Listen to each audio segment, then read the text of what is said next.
there is a certain order in which you place books, Sefarim, so that we give them honor. So we have to give honor to our Sefarim. We don't throw them. We don't place them on the ground. And if they fall, we pick them up and we kiss them. There are many laws connected to taking care of Sefarim. If it's placed upside down, we try to flip it.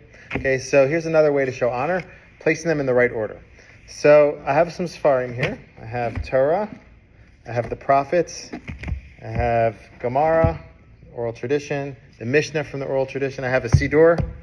Okay, so let's try to think about the proper order.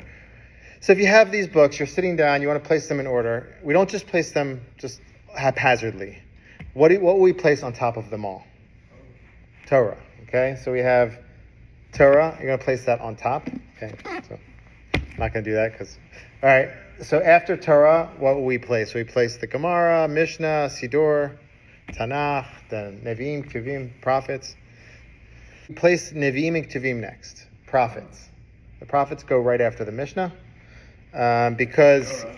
What? You mean right after the Torah, yeah. They go right after the Torah because the Gemara says so. The Gemara says, Masechet Megillah says that's the order you place them. Torah on top of Nevi'im and Ketuvim. Prophets and writings. Very interesting.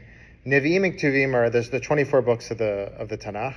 Nevi'im is the prophets, Ketuvim is the writings. The writings is like Song of Songs, Tehillim, Psalms.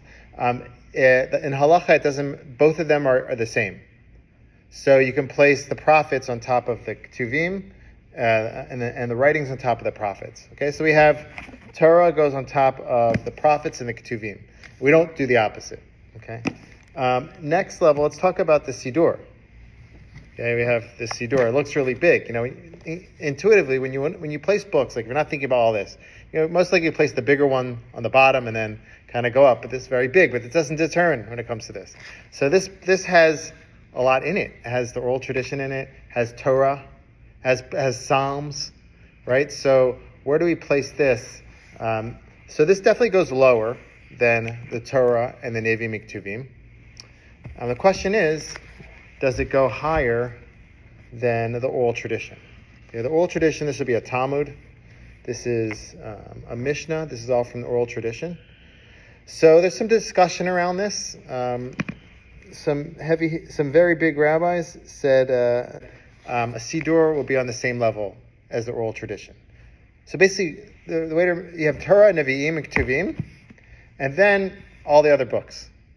Okay, and you could put a Siddur, according to them, on top of the oral tradition, or the oral tradition on top of the Siddur, because the Siddur isn't really a Chumash. It's not a prophet. It's not a book of prophecy. So that's basically the order. So Torah, Nevi'im, Ketuvim always on top. Torah goes on top of everything. Then all the other books come after that. Interesting question. So let's hear you have a Tanakh. I have all three books together. When I flip it, I pass the Torah. Now I'm going into the prophets. Oh no, the prophets are on top of the Torah. Is that an issue? Obviously it's not an issue because we have all these books printed like this. That's the answer because it's all in one binding. That's not an issue.